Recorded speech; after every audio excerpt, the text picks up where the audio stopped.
No, you can't. All right.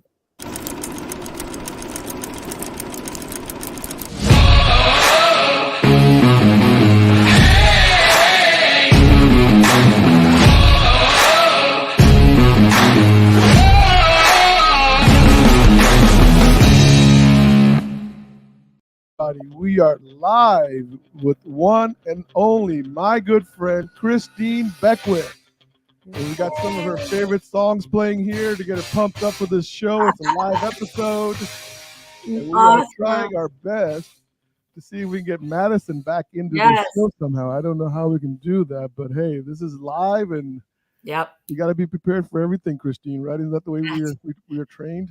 That's it. The show goes on. The show goes on, technical difficulties or not. Yeah, hopefully Madison can hear us and she can participate, because I know we were talking about your book earlier. And so let me just see here real quick. Yeah. Anyway, so listen, we have some big exciting news for everybody that's listening in and tuning in right now. We have a how do I say this, Christine? So I read your book right over the past week. I was in Mexico, right? So you have a new book out. It's your second book that you have written by yourself, but it's really your fifth book that you're part of. Correct. Right? Is that the right way to say it? Yep. And the book is called Finding Honor: The Journey to Truth. It's out today. It is. Today is the big day. So how do you feel about like a new book coming out today? I mean, you're out there and talking to people, and how does that make you feel? Yeah, it's so heartwarming and exciting. I've spent 2 years writing this particular book. It's emotional. I'm not going to lie. I know I would have woken up this morning and talked to my sister about this book. She's in the ending of this book. She plays a big role in this book. Mm-hmm. I think the world knows she passed away a month ago, just a few days after the book actually finished, and we went into final editing and publishing. So, I'm missing telling her this morning, having her be part of this big celebration. That part's hard. The body of work that this book is, I'm so proud of. And I say that, not wanting to sound at all conceited, but just, my writing over years and decades has developed. If I go into why I wrote this book and what it's about, it kind of tells the story of why this book is so powerful. And so, I'm excited. It's a big day in my world today. There was so many different things that both Madison and I kind of picked up on in the book, and I'm speaking on behalf of her because she's having some technical issues. So I'm having to send to me Madison here. So I know. I gotta throw some chaos. We love Madison. We do love Madison. We'll drop her name like 12 times, and then that'll make her feel better. Madison. Anyway, listen. So here's what I was wondering. Like, I know that you wrote a lot about the brain in your book, right? And the way we perceive things, and how we don't listen to our brain, or listen to our brain for negative stuff. And I had heard somebody say something a while back when it was triggered when I was reading your book, is that it said like over 1 million years of development, and our brain has become our worst enemy. Right? And it's like, why is? I mean, I know you dove deep into this in your book. What did you uncover? Yeah, I mean, so I think that one of the most underutilized focuses in professional development is our personal mental wellness and our personal emotional IQ. A lot of times we relegate the mindset stuff to fluff. And I know I experienced in my career, ironically, I'm going to just be really bold and say this. I very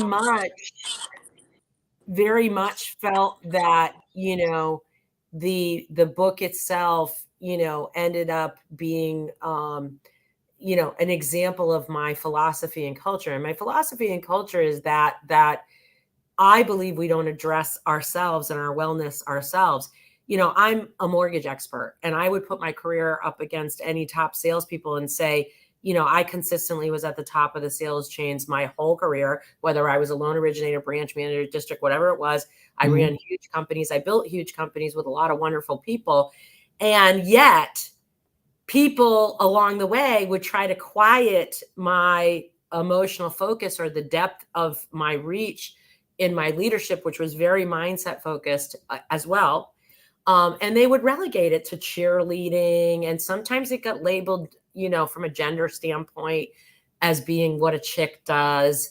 And as I looked around the world, I thought, is that true? Because I see like incredible doctors, male doctors writing psychological books on mindset. And then I realized that it was untrue. And so finding honor is my really coming out of the closet, 100% tell all, where I say, this is how I got here.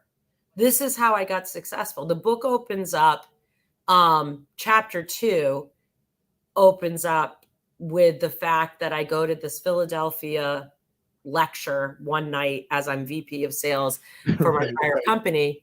And I listened to a lecture called The Liar Lid by Jay Duran. Many of you know who he is. I didn't know Jay when I went to the lecture. I just knew of Jay on social media. I loved his videos, while everybody else, I think there was a lot of people that thought he was extremely eccentric, but he spoke to me and I wanted to go hear this lecture. It was called The Liar Lid. And that night, sitting in the audience in the back row, I realized I was a liar. Now, I want to say that I've always been a good person. I've always been driving from a good place. I'm a faithful person. I've never been a criminal per se. However, the liar lid is about the honesty within ourselves, whether we lie to ourselves, we embellish things, we talk about other people, just it's everything. It's about whether or not we're honest with ourselves. And so as a result, I'm going to let you know that, I figured out that in fact, I could not walk away from that lecture without addressing the need for me to get honest, really, truly honest with myself. So I did the work over a 5-year period. And the book Finding Honor starts there. And I take you on the journey of going back through my past and then forward to get 100% honest. And then I share with you how my universe opened up completely. My success went through the roof. My happiness ROI went through the roof. And I found honor in that. And then there's a part that I share in the end also about helping my sister do the same at the end of her life. Yeah. Now, you also dedicated the book to Jay. It was to God and to Jay, right? I remember that. The book is not going, I'm going to tell you, the book is going to hit you between the eyes. The book opens up. This book is dedicated to God and Jay Duran. One sent the other to save me. Right. It's powerful. And it goes on a journey. I'm going to tell you the book. Hang on one second. I want to ask you something about that sentence. Because when I read that, it was like, so people who I don't know. I mean, at least with my brain, right? I'm like, okay, so is she thanking Jay for connecting her with God, or is she thanking God for connecting her with Jay, right? I'm sure that's what you were trying to do, right? But it's kind of like open-ended on how do we do this. Yeah, God sent Jay. God sent Jay to me. What a blessing in my life, and what a journey we've been on. In the book, you're going to see pictures of us Zooming over 3 years in pandemic, hours upon hours upon hours, and still today, where the work is being put in. And it's, you're going to see in the book, I don't want to give the whole book away, but you're going to see that this is a continued process. Like development of yourself can never really, be finished. I mean, it's just something you're constantly doing.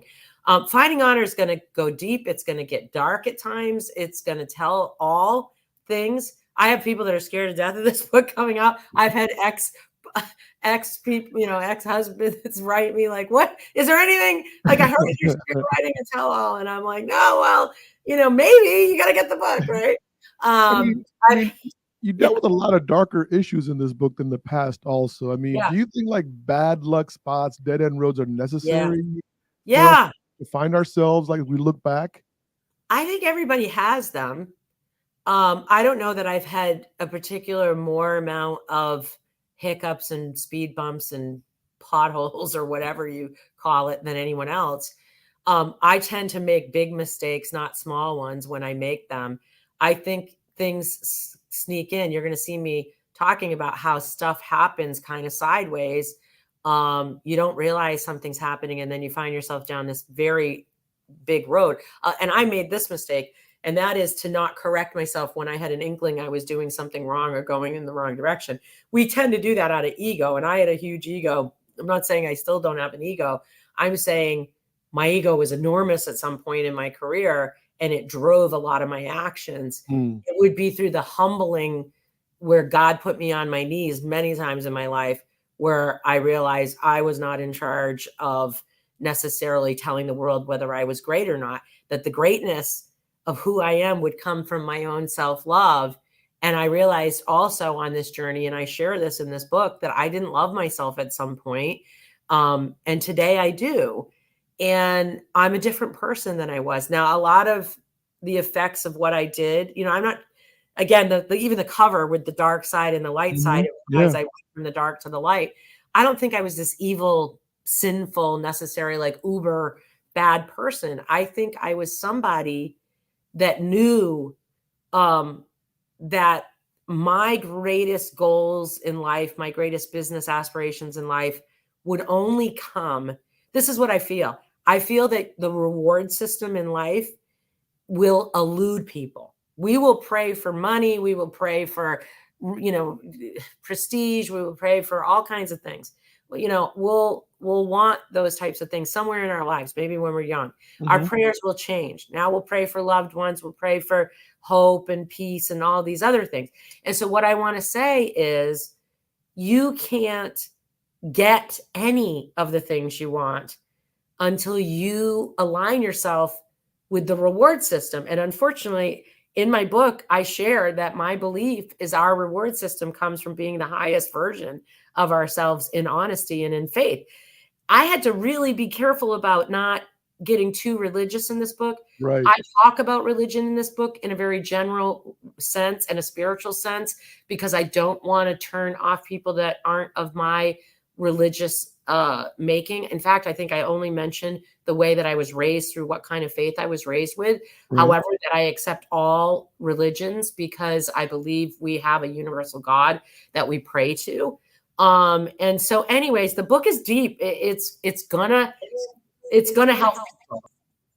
Do you think, I was just thinking when you're talking here, when we talk about uber sinful, that's Yeah. a way to say it, right? Because I don't know about you, but when I do anything wrong, I feel like I'm the most sinful person at that exact moment, right? It's like a human feeling of guilt, Sure. right? Because guilt is like this internal boundary that we cross when we do something wrong. It's not, somebody can't make me feel guilty no matter what people think. That's They can right. make me feel shame, but they can't make me feel guilt. So when we talk about being uber sinful, just for a second, I want to talk about this because I think everybody can identify with that statement. And you kind of found your way out of that feeling. Is that accurate? That you don't feel uber sinful any longer. Yeah, I found that when I was not being 100% honest, or I was drawn to sinful things, something inside me began to make me sick, and sick with guilt. Like there's different, we sometimes use the word sick and we say, well, this is a physical sickness. Well, we have a mental sickness too. When we are not being honest, we feel guilt, and that is a mental sickness. If you stay dishonest long enough and the guilt stays with you long enough, you are now a sick person that may be physically fit, that may be functional, and may have success in their business. But because of the guilt that lives inside you, it begins to have physical effects, by the way. Yeah. A lot of our mental anxiety will relate to physical illnesses. And, people, it's no lie that you can't get away. There is parts of the book that talks about, not getting away with things, like you can lie to your wife or husband, but you are your own God of your universe. And if you lie to yourself, things begin to get taken away from you. And that has effects on your business, your life, your relationships, your physical wellness. And I am using myself as the student to tell you that my whole life looks successful to people, but my whole life was just this complete journey of trying to figure out what it was that was going to really bring me to a place of what I consider today being true success. Today, happiness, I have wealth, I don't mind saying, but it's like the universe only rewarded me when I got completely honest with myself. I would have wealth along the way, but it seemed like, I would lose that wealth over different reasons and periods of time. And I truly believe it was because the reward system wasn't, I had not aligned myself for that reward system yet. I'm there now, and I've been here for many years. This isn't perfection. This is me living and operating from an honest to goodness place and honoring the code that I share in finding honor. Yeah. And now the rewards are coming, and they're not being taken away, by the way. Yeah. And I have extreme happiness Yeah, because of it. Do you remember on an episode of a couple of seasons ago, you were on with a bunch of your coaches and you said something that I don't know, once again, it just boom, these little bubbles come in my head. And you said, there's going to be a day when I don't have to stand on my hands and clap with my feet. Yes. You remember that? Yep. That feeling you had at that particular time, I think it was like 2.5 years ago. I don't remember, but do you think you're now there where you don't have to clap, like stand on your hands and clap with your feet anymore? To get Yes. I mean, people are fickle. And so I run a coaching company, and trying to get coaching people to stay accountable to themselves is an art that has to be dealt with daily. So I'm that nagging, person pushing, calling, clapping, whatever you want to call it. As far as like trying to get the attention, which I think is what you're saying, of anyone about what it is I do, I drive from a completely different place. After I listened to that lecture and I walked away that night, I kind of walked away and said, oh my God, like I am not who I had thought I would ever be when I grew up. I really needed to say, my father sent me to college with a little piece of paper and a Bible, and it said, be strong, believe, have faith. And I have that tattooed on my arm, in fact. And, that has centered me my whole life. And I believe that to have true happiness, ROI, to have a life that you walk around light, you're able to help others, you have to be whole yourself. And I lived a lot of my life not completely whole. Listen, there's a chapter in the book called Escape Artist. Yeah. It's probably the most tantalizing chapter in the book. I'm not going to give it all away, but I find myself, true story, in trouble with the law. This happened during my professional career. And I did something I never thought in a million years I would do, and that was run. I physically run from the law. This chapter is both funny and unbelievable, and you're going to be reading it and going, I cannot believe she's telling this story. And yet it has lessons in it, and it's an amazing thing for me to realize I'm able to tell this story, because I thought I would bury this 10 feet deep and I would never, ever tell the story. But I tell the story because I want everybody to know that I am somebody that culminated wealth and success and the things that I do today to help other people through my mistakes and through, potholes that occurred. And so anyways, I really hope that my lessons are great. Escape Artist, and I don't want to give it away, right? But there's so many different things in there. Yes. You're not just like, it's not like you're running from it, but it felt metaphorically like you're running from yourself. Yeah. Yes. Yes. Right. I think I'm trying to explain, like, we can run from things, but we can't hide from ourselves. Exactly. Is kind of the lesson in that book. Anyways, it's there's a lot in the book. The book climbs all the way to the final chapter, which is called Finding Honor, where I say what it is, because throughout the book, I kind of allude to what is it? Right. And we want our listeners to buy the book today, by the way. Just FYI, guys. I mean, if you're wondering why CB or Fabi's or Christine's not telling us, what's going on here, is because we want you to buy the book and support this book, because it's a well worth read. It's on Amazon today. By the way, the quizzes. Yeah. According to one quiz Madness took, or Madison Keenan, who's not on here right now, poor thing, it turned out that she was a pathological liar living in a perpetual state of atmospheric bullshit. Yes. So I wrote this down because I wanted her to answer this question when she took the quiz. But is that a state that most people find themselves in. Is that my liar quiz inside the book? That is hilarious.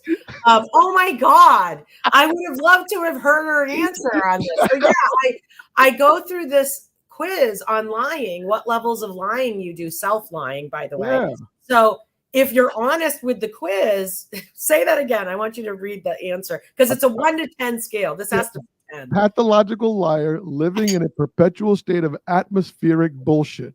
Mm-hmm. And so the whole thing is, if you embellish, if you are not honest with yourself, if you omit things, if you talk about other people, there's a whole list you're going to go through.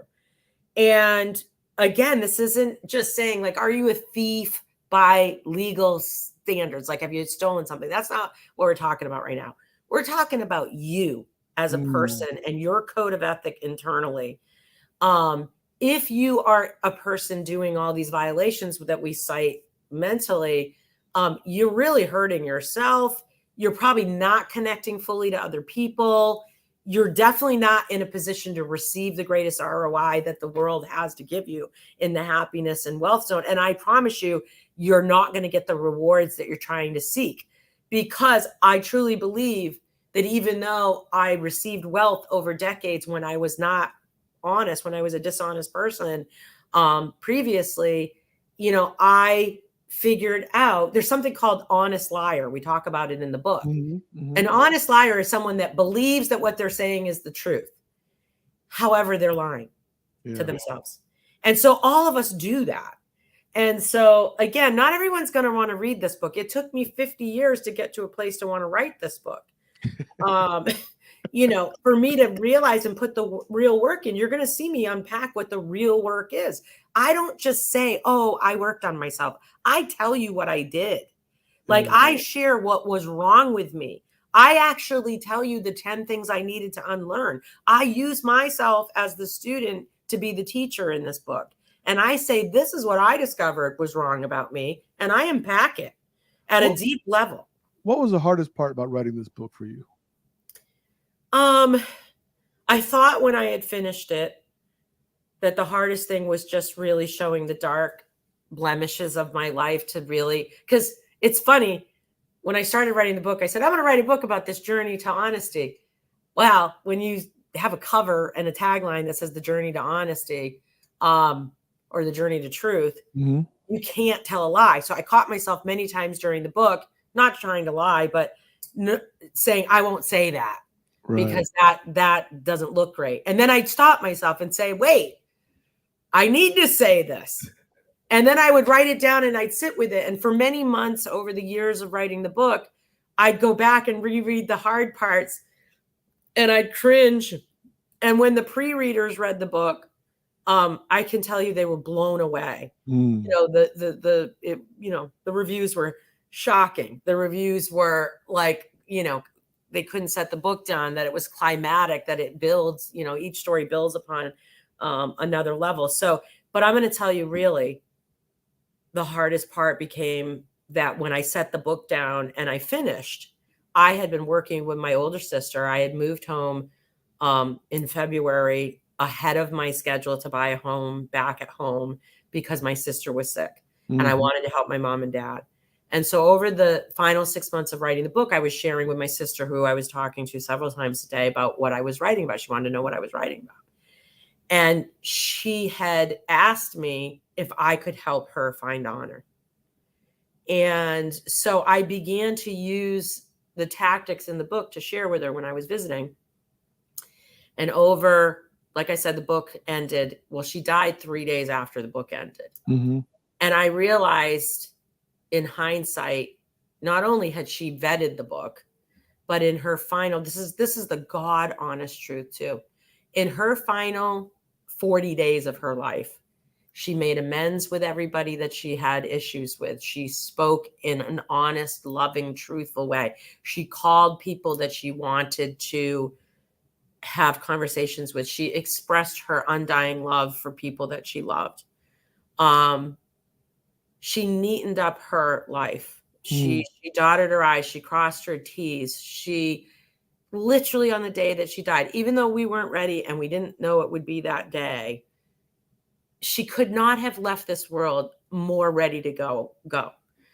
We just, she did it. You know, she left this world with honor.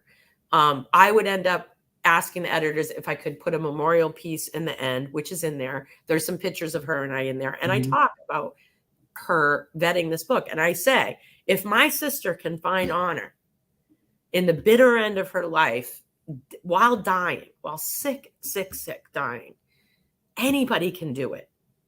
Yeah. And I'm so proud of the book for that reason. And You, that's it. You know, that's like that's been the hardest thing. what do you think she would be saying today? She would say she's proud of me.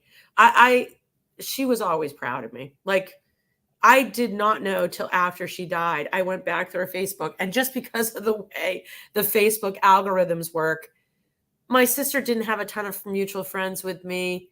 And sadly, I found tons of posts that she made that didn't have a single like on them, which broke my heart in a way. But she would post, just like I do, things that she felt and things that she wanted to say. And I found myself over the 2 days after she died, she had 3 Facebooks because she kept getting new phones and kept forgetting her passwords, which is hilarious. But I went through these 3 things, and I want to tell you, I found 18 posts she made about me. Wow. And many of them were sharing things that I was accomplishing or somewhere. And she'd say, "This is my sister. I'm so proud of her." And I hadn't even liked it. It killed me. So I liked it then, you know, and I dropped a comment, you know, for the afterlife, I guess. She wrote a post the day she died. It was the only post she made to me. And it said, "I hope my sister knows how much I love her. And I hope that she knows that she's brought me tremendous joy. And I hope that she knows that we're eternal friends." She wrote that the morning she died. And I have that. It's the last post she ever made. And I feel blessed to have been given that. And so, yeah, it's a hard morning for me because, you know, That's a lot of mixed feelings. yeah, there's a lot of, it's bittersweet, you know. Yeah. I know she'd be proud of me. Yeah. Yeah. I mean, the thing that there was a part of the, and I don't know, once again, I mean, you know how I am. I'm like a squirrel, like bouncing all over the place with you sometimes. But you talked about there that, like, we pretend to be happy when we're dying inside. I know we're talking about your sister physically dying, right? But sometimes it does feel like we don't want the world to see us as who we are. Right. Yeah. I think that we grapple throughout our lives. Well, first of all, I start the book somewhere in the initial chapters. I talk about the fact that we are philosophic. We are physical animals. You know, we are born to sin, even in the spiritual sense, and we are drawn to that like a moth to the fire. And so, because of the strong physical attraction we have, I mean, even if you're a smoker, that's a physical attraction. You know, obviously sexual attractions occur, you know, sinful things sneak into our lives, but it's all physically drawn. And when we're young and vigorous, our physical barometer is driving the bus a lot of times. The fact that we're being brought along, ethically speaking, we don't always, and I don't expect us to always come to a place where our mind can override our physicalness.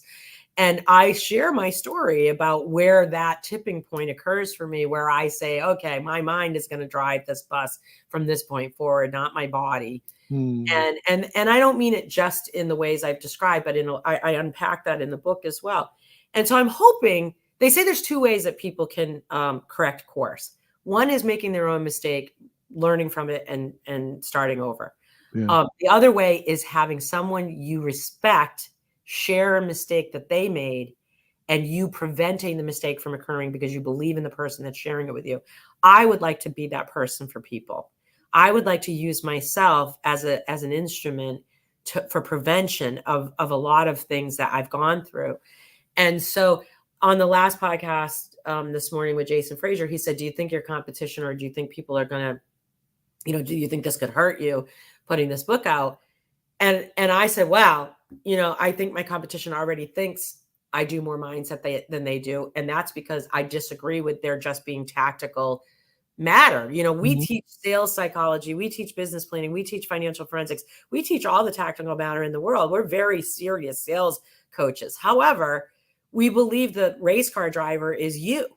you can have a winning race car. You can build that thing to race and win races. But if you aren't healthy, if you aren't built to sustain the race, to have endurance, to mentally be focused, to have a strategy and be in the game, you can't win. So here's what I say. If my haters pick up the book, and I mean this from the most caring of places, because again, there's another chapter in the book that is called Forgiving Your Killers. I no longer really have, this harsh hate towards people that dislike me. I actually love them too. They serve a purpose in my life.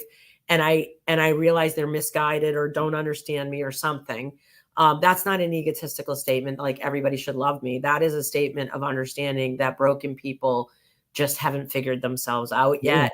I believe that they deserve to figure. I believe they deserve redemption. I don't want to look at them in that form and think that their lowest point or the bad thing they're saying is the only way that they can ever be. If you pick up my book and you look at my dark spots in this book, and that makes you feel good, I just don't think it's going to happen. I think even my haters would be able to emotionally relate to the stories I'm telling.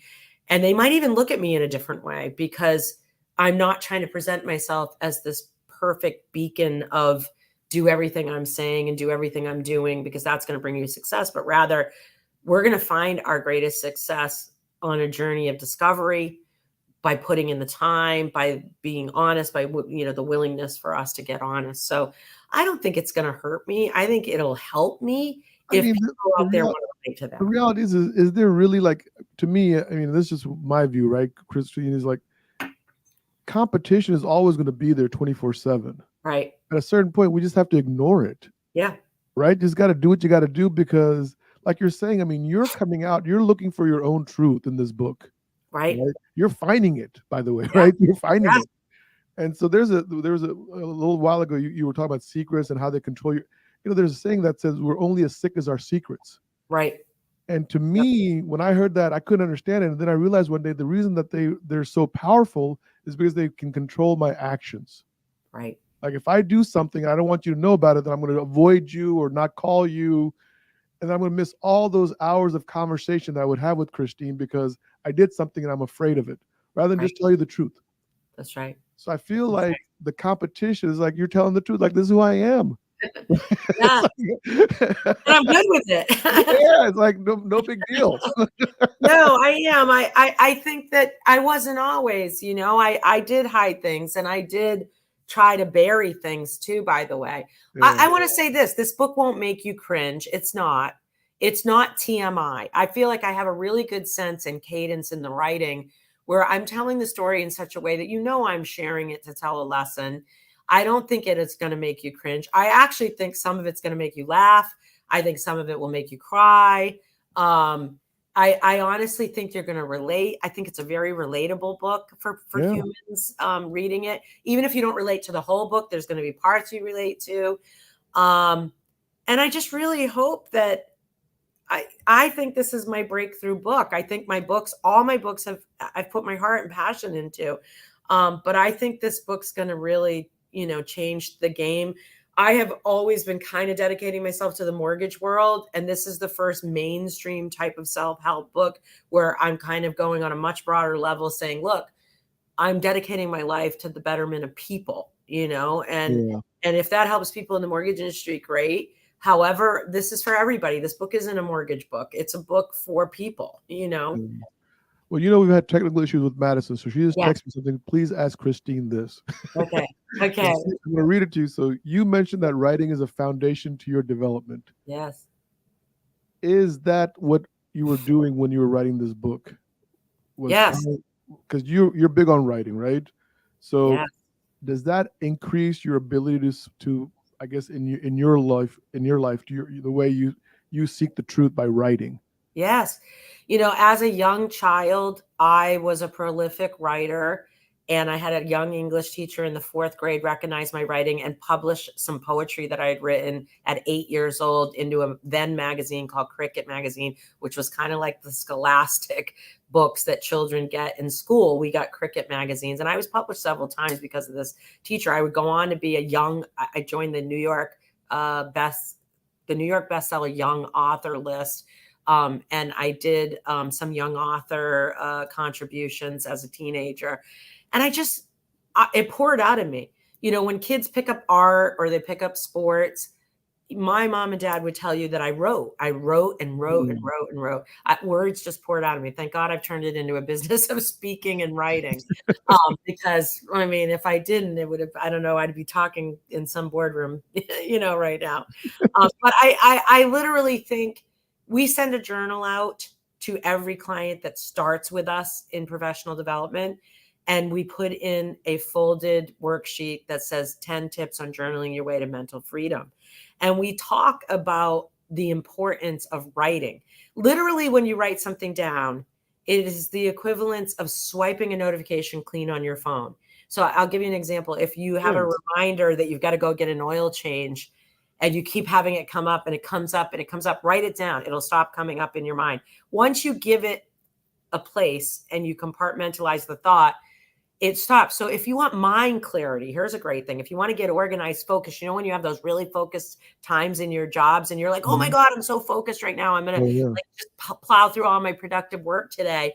It's probably because you got organized mentally around you. You might have written a list of everything you needed to do down, cleared your mind, cleared your desk. There's tactics with it. So, you know, I had put the work in with Jay. I had gone to Jay and I had said, of course, I want to write a book. I'm going to need to talk about you in this book. And he was like, what are you going to say? And, and I said, everything and all honest things. And he said, let's do it. Let's, you know, he has read the book. It wouldn't surprise you, you know, that I needed him to bless it because he's throughout the whole book all the way to the bitter end. And he did. He not only blessed it, and I don't want to put words in his mouth, but he called me like 4 chapters in one day and he kept calling me. And usually if I don't pick up, he knows I'm in a meeting and I can't pick up. But he called me one morning and I finally picked up and I was like, I'm sorry, I've been in meetings. And he goes, Christine. And I was like, yeah. And he goes, this book is unbelievable. And I said, you think so? And he goes, I am telling you right now, it is better than accomplished authors in the self-help area. He goes, this book is unbelievable. And I said, oh my God, I'm so happy. And so, you know, he was proud that I was completely honest. He even was astonished. And I will say this, the book made me get more honest. Ironically, when you write a book saying that you're going to go on a journey of the truth, throughout the writing of this book, I became more and more honest in my writing and in my life. I remember talking to somebody one time about a title company. And I was saying something to them and I said, hold on, you know what? Stop. I just lied. Like I literally would say that's not what happened. This, you know what I mean? Because I was showing them what I thought happened at the settlement. Yeah. And that's not what happened, but that was my perception of it. So right. The point is, did your perception change on certain views or certain things that happened in your life while writing this? Because you had to get so honest? Yeah. I mean, I had the revelation watching my sister take this journey towards the end of her life of how powerful a gift this is, because she was getting more and more peaceful with herself. You know, you get lighter when you get more honest. And we had a really funny moment, I don't mind sharing, where I said, well, how she wanted to make apologies to people at the hospital, at the, assisted living place. So we decided to go to a farm stand and she decided that her form of apology would be jelly jars with note cards. And we walked in and she always had a cynical sense of humor. And she was really frail at this point. This was only, a month before she passed, and she was walking with a cane. And we stood in front of the jelly jars and I said, how many jelly jars do you need? And I looked at her and she looked at me and she said, we probably need this whole shelf. and I laughed and I was like, all right, well, who do you want to start with? And she goes, all right, we'll start with, this group of people. And we bought the jelly jars. Well, I want to tell you, I never knew if she really wrote the cards. I brought her back to the assisted living and put the jars on her kitchen counter. And, she, during the funeral, during the calling hours, I had many people come up to me and say, I received a jelly jar outside my door with a note card from your sister this past week or 2 weeks ago. And it was like she was speaking to me that night. It was incredible. It was incredible. And it made me realize, like, she wanted that closure, Yeah. and she had been really sick. She had every excuse in the world. This is why I say, if she can do it dying, anyone can do it. Because if you want an excuse to be a bitch or to be grouchy, be dying. Yeah. Everybody would excuse that person, and nobody probably would have judged her based on how her life was going. However, she chose to have self-love, which is the whole premise of this book, is that how do you find honor in yourself? Because having self-love is the highest honor you can have. Yeah. It is where you really get your highest ROI. And so the fact that she put that work in, and I saw it. My mom was coming to me and she goes, "You're never going to believe a conversation I had with your sister." And this is her response. And I was like, "Really?" And she goes, "She is so sweet right now." Still, we did not recognize where she was with that peaceful, pure place she had returned to. Yeah. Yeah. You know me, I don't believe in coincidences. I think everything is always timed by the universe. And the timing of this book and your sister's Yeah. passing just seemed like it was connected. Yep. It's connected. You know what I mean? It totally was. And there's a It reason for totally everything. was. I know Yeah. that now too, but I didn't know it while it was happening. I actually felt responsible when she died, because I said to Corey, "Oh my God, like if I hadn't stopped writing, maybe it was like we were on the journey together." And like Mm. when it ended, it ended. And I mean, it was 72 hours apart, the finishing of the book and her passing. Mm. And Mm. so, and Corey's like, "Christine, you're not that powerful." and you want to give yourself guilt, and you want to, make Right. yourself to blame for things when you go through grief. And but yes, to your point, I don't think there's any coincidence here. No, not at all. Not at all. But listen, Yes. I just wanted you to know something. You have now been on all three variations of Laugh, Learn, and Eat. You've done the Yes. Laugh, Learn, and Eat original. Yep. We did the Laugh, Learn, and Eat biography, right? Which we could have actually showed a part of that today, but I didn't think about that. And then now you've been on Laugh, Learn, and Eat live. So you did the trifecta, Christine Beckwith. Oh, thank you. Well, it's such an honor. And I love seeing the fact that I'm on a top 5 mortgage podcast from a guy that I personally have been on your journey.